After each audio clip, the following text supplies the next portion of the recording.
Hello everyone, very good afternoon to all of you. बच्चे, हम पढ़ रहे हैं life lines of national economy. एक इम्पॉर्टेंट पार्ट है, एक इम्पॉर्टेंट सेगमेंट है और साथ ही साथ इजी भी है भाई। तो ऐसा नहीं है, कुछ पार्ट हम पढ़ चुके हैं कल, लेकिन आज उसको कंटिन्यू करेंगे। I will share the screen with you all, but before that you have to allow me some time, ताकि मैं वो पीपीटी खोल सकूं और आपके सामने ला सकूं। So here it is, life lines of national economy. बच्चे, आई होप जो हमने कल पढ़ा वो तो समझ में आया ही होगा आपको। इनके समझ में नहीं आया होगा, you can ask me question any time. जो कल हमने पढ़ा, इट वाज अराउंड द जो रोडवेज है, हमने अलग अलग जो पढ़े थे। मैं आपसे स्क्रीन शेयर करूं तो मजा आ जाएगा आप सबको भी। Okay, I hope I am clearly audible and it is clearly visible to you all. Is it? कल हमने रोडवेज के बारे में पढ़ा था। जैसे हमने पढ़ा था कि मीन्स ऑफ ट्रांसपोर्ट अलग अलग है। रोडवेज है, उसी के साथ रेलवेज है, पाइपलाइंस हैं, वाटरवेज हैं, एयरवेज हैं। बट आज सारी चीजें नहीं करेंगे, खिचड़ी नहीं बनानी है हमें। तो हमें क्या करना है आज हम, कल हमने रोडवेज को लेके चला था, आज हम रेलवेज को स्टार्ट कर देते हैं। लेट अस सी, पाइपलाइंस को भी कवर कर सकते हैं तो पाइपलाइंस को भी कवर कर लेंगे। अगर वाटरवेज का टाइम मिल गया तो वाटरवेज को भी कवर कर लेंगे। ठीक है बच्चे? तो देखो, रोड से रिलेटेड एक छोटा सा पार्ट रह चुका था कल, तो मैंने उस पर गौर फरमाया, तो मुझे लगा आपको बता देना चाहिए। रोड डेंसिटी, क्योंकि पूछा जाता है, किस एमसीक्यू में भी पूछा जा सकता है। अगर क्वेश्चन आंसर डिस्क्रिप्टिव वे में हो, रोड डेंसिटी के बारे में पूछा जा सकता है। द टर्म रोड डेंसिटी, आपने शायद ये क्लास प्रीवियस क्लासेस में भी पढ़ाया गया। आई थिंक क्लास 7 का एक टॉपिक है रोड डेंसिटी। क्या होता है बच्चे? बोलते द लेंथ ऑफ रोड पर 100 square kilometre of area is known as density of road. Distribution of road is not uniform in the country. बोलते हैं जो हमारे लेंथ पर 100 स्क्वायर किलोमीटर, अगर नहीं समझ में आया तो मैं आपको बता दूं, पर 100 स्क्वायर किलोमीटर क्या होता है। जैसे अगर आप कोई मैथ्स का है, आपने पहले भी पढ़ा ही होगा, ये स्क्वायर बनाने का कोशिश कर रहा हूं मैं। ठीक है, पर 100 स्क्वायर किलोमीटर, तो स्क्वायर किलोमीटर हो गया 100 चारों तरफ से है। ठीक है, पर 100 स्क्वायर किलोमीटर। वाओ, कितना साफ लिखा मैंने ना, स्क्वायर किलोमीटर। ठीक है बच्चे, पर 100 स्क्वायर किलोमीटर बताया जा रहा है। उसमें डेंसिटी ऑफ लोड कैसे, रोड कैसे देखा जाता है। लाइक रोड तो सीधी होगी नहीं पूरी, तो जाहिर है रोड ऊपर नीचे जैसे भी है। ठीक है, ये रोड है, तो ये कितनी है डिसाइड्स। जैसे अगर हम जम्मू एंड कश्मीर की बात करें, it is around 10, I will say, अगर टिपिकली देखा जाए 12। 12 व्हाट, देखिए आगे लिखा है 12।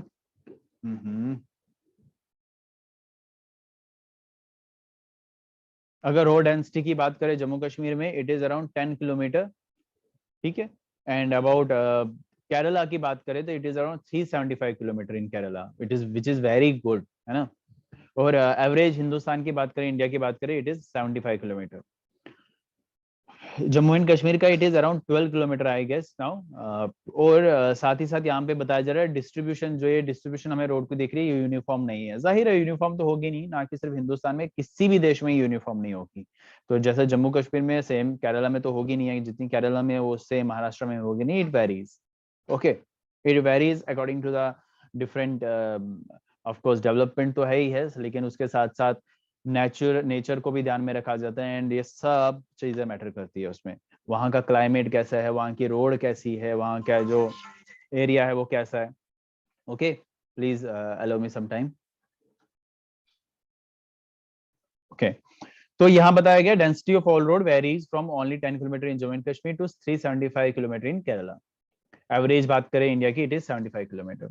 Road transportation in India faces a number of problems. बोलते हैं कि प्रॉब्लम्स तो आती है रोड ट्रांसपोर्टेशन में, प्रॉब्लम तो आती है। प्रॉब्लम किस चीज में नहीं आती? प्रॉब्लम पढ़ने के टाइम पे आती है, प्रॉब्लम पढ़ाते के टाइम आती है। तो इसी तरीके से रोड ट्रांसपोर्टेशन में भी प्रॉब्लम आती है। Road transportation in India faces a number of problems. Keeping in view the volume of traffic and passenger, the road network is inadequate. About half of the roads are unmelted, and this limits their usage during the rainy season. Very easy points, आप खुद से भी बना सकते हो। बताया जा रहा है जो रोड में क्या क्या इश्यूज आ सकते हैं, ट्रैफिक कितना है, पैसेंजर्स कितने हैं, ये जो रोड नेटवर्क है वो इनएडुकेट होता है, सही तरीके से नहीं भी होते हैं कई जगहों पे। तो ये सारी चीजें मैटर करती है। National highways are inadequate too, national highways भी प्रॉपरली हर जगह सेम तरीके के नहीं होते। Moreover the road highways are highly congested in cities and most of the bridge and culverts are old and narrow. बोलते हैं इसमें प्रॉब्लम क्या आती है, इसमें इशू ये रहता है कि जो रोड बनाने के टाइम पे ऑफकोर्स कहीं पे सिटी जो है कंजेस्टेड है, और साथ ही साथ कहीं पे जो ब्रिज हैं वो प्रॉपरली नहीं है, जो नैरो हैं और साथ ही साथ पुराने भी हैं।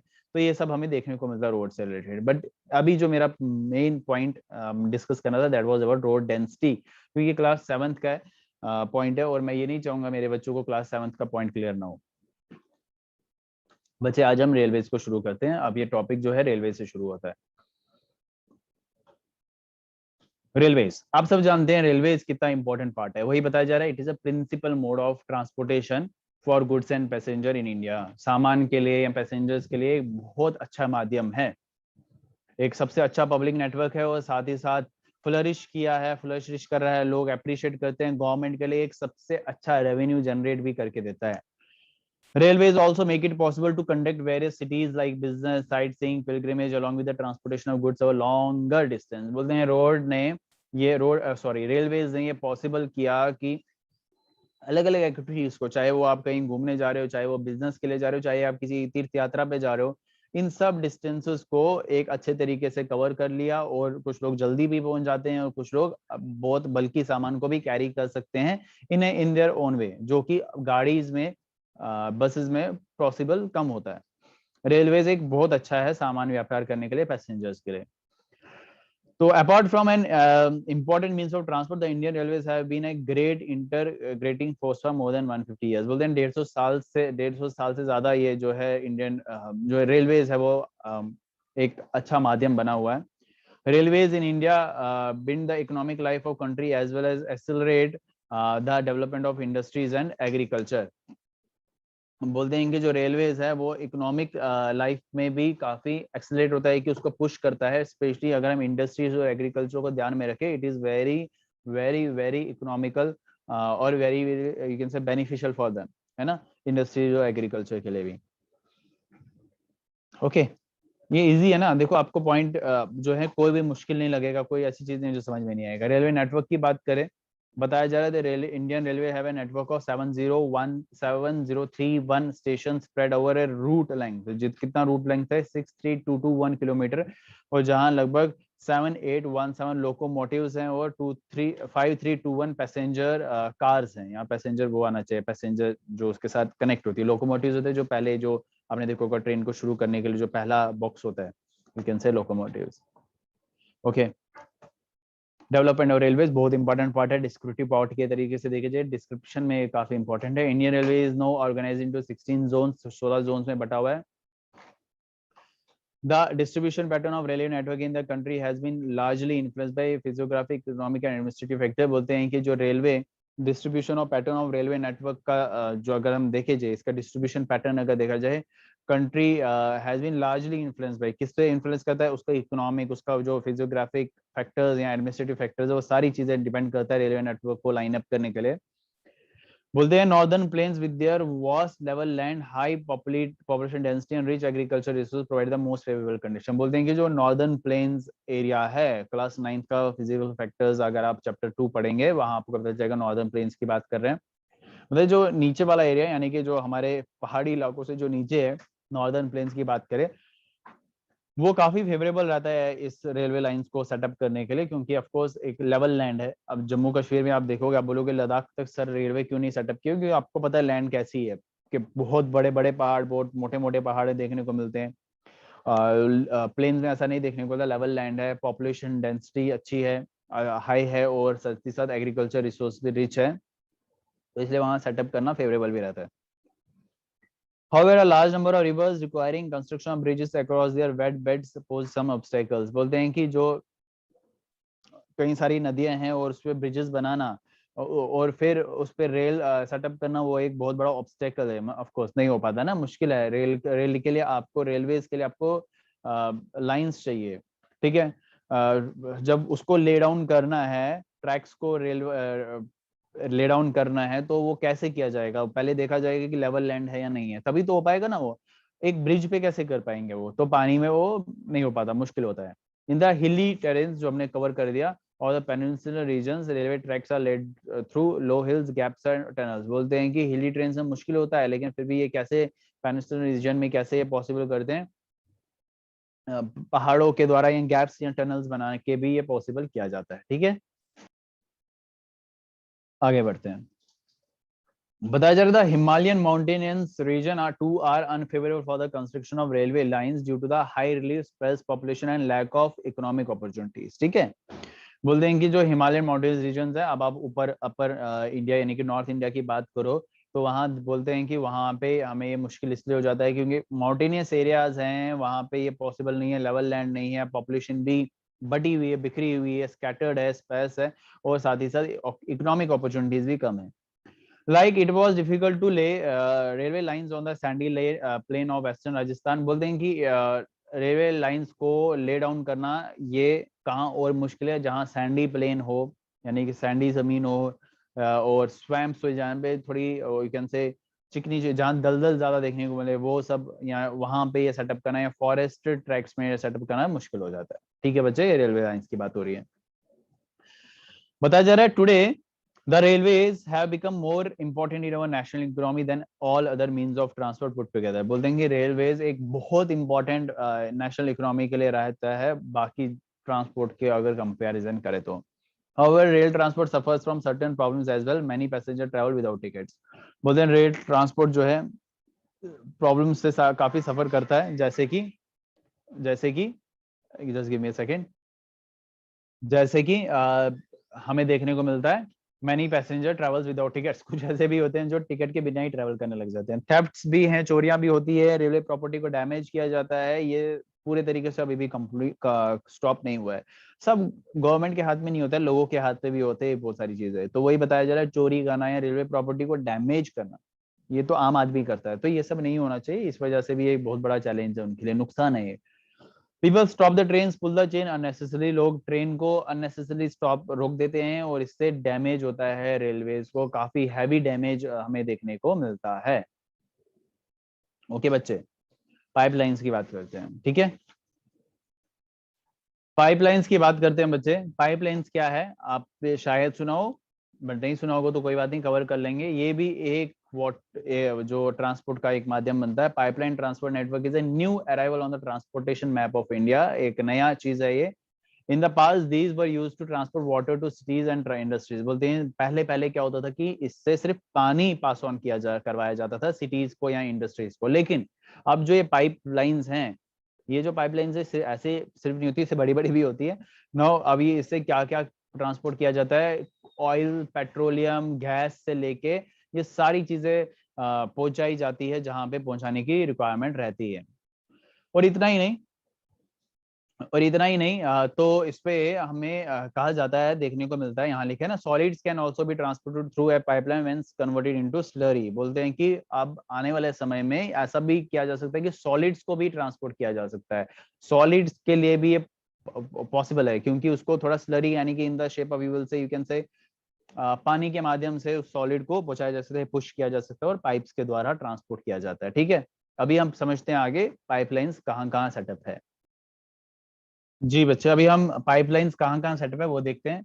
बताया जा रहा था far inland location of refineries like Barauni, Mathura, Panipat and gas based fertiliser plants could be thought of only because of pipelines. बोलते हैं यहाँ तक रिफाइनरीज तक पहुंचाना ये सिर्फ पाइपलाइंस के द्वारा पॉसिबल किया जा सकता है। और initial cost of lying pipelines is high. बोलते हैं इनिशियल कॉस्ट यानी कि इसको सेटअप करने का जो कॉस्ट है वो थोड़ा हाई होता है, बट सब्सिक्वेंट रनिंग कॉस्ट है मिनिमल। बोलते हैं कि इसके रनिंग कॉस्ट यानी कि उसके आगे के कॉस्ट थोड़े सस्ते होते हैं, सस्ते में निपट जाता है। इसमें पेट्रोल वगैरह डालने की रिक्वायरमेंट नहीं रहती ना। लीकेज भी अगर अच्छी क्वालिटी का बनाया जाए, ऑफकोर्स पाइपलाइन सेटअप कर रहे हैं, इतना महंगा कर रहे हैं, तो उसमें चोरी क्यों करेंगे। बताया जा रहा है कि इसमें जो लीकेज वगैरह या कोई और इशू रहता है वो भी उसकी पॉसिबिलिटीज ही कम हो जाती है। It rules out transshipment losses और डिलेज। बोलते हैं कि लॉसेस वही हो गया, ट्रांसशिपमेंट लॉस होने के या डिले होने के चांसेस कम हो जाते हैं अगर आप ट्रेन के माध्यम से, या किसी, अगर आप ऑयल जैसे टैंकर्स के माध्यम से कहीं पे पहुंचा रहे हैं, पॉसिबिलिटी है एक्सीडेंट हो गया, पॉसिबिलिटी है लीक हो गया, पॉसिबिलिटी है ट्रैफिक में रुकना पड़ रहा है, पॉसिबिलिटी है कुछ भी हो सकता है। यहाँ पाइपलाइन से ऐसा नहीं होता है। तीन इंपॉर्टेंट नेटवर्क्स है पाइपलाइन के हमारे हिंदुस्तान में पाइपलाइन ट्रांसपोर्टेशन के। From oil field in upper Assam to Kanpur, यहाँ देखने को मिलता for upper Assam to Kanpur, ये एक ऑयल फील्ड है। कहाँ से होते जाता है? Guwahati, Barauni and Allahabad.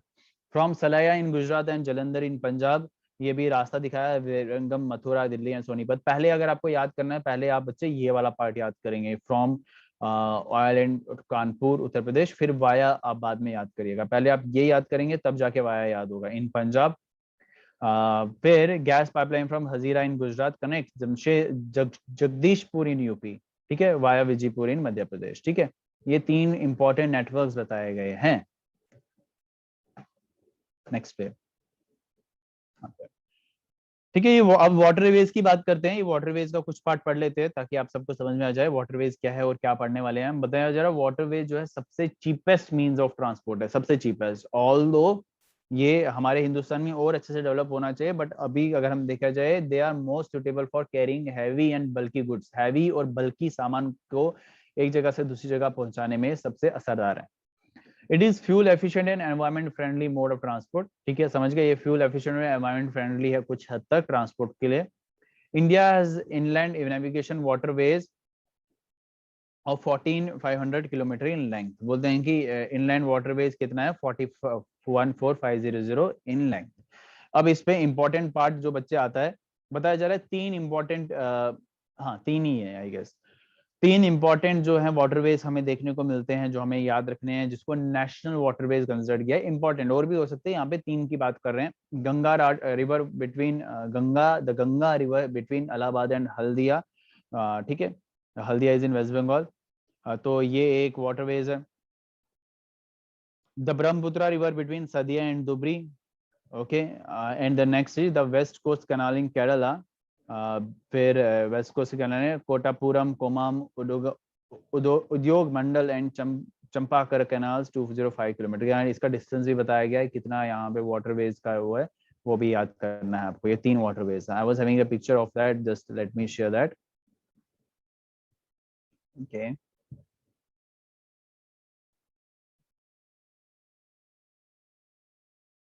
Where it is,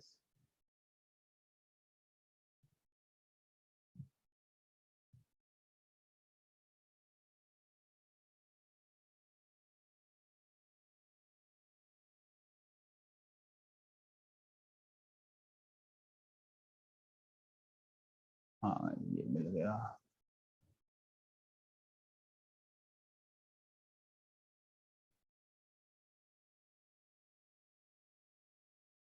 देखिए बच्चे, ये बताया गया, ठीक है।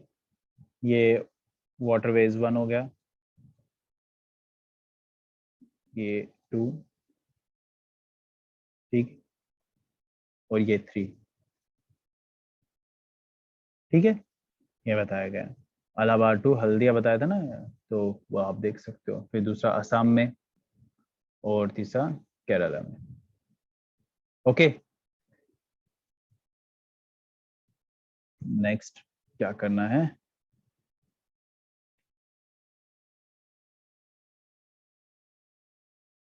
चलो बाकी जो पार्ट है वो हम आगे कंटिन्यू करते हैं। तो मोस्ट प्रॉब्ली कल या परसों में, 2 दिन में कवर हो जाएगा टॉपिक। ये मैंने बताया आपको, बस इसको जो पढ़ाया जा रहा है वो पढ़ना है। आपको मैं एक टेबल भी शेयर कर लूंगा, एक इसके रिलेटेड कंटेंट जो था, so that you can easily remember the what you need to remember, तो ताकि आपके ऑब्जेक्टिव्स में, एमसीक्यूज में हेल्प अच्छे से हो जाए, ठीक है बच्चे। तो अभी के लिए हम इतना ही रखते हैं, कल मिलते हैं सेम टाइम पे, तब तक के लिए बाय बाय।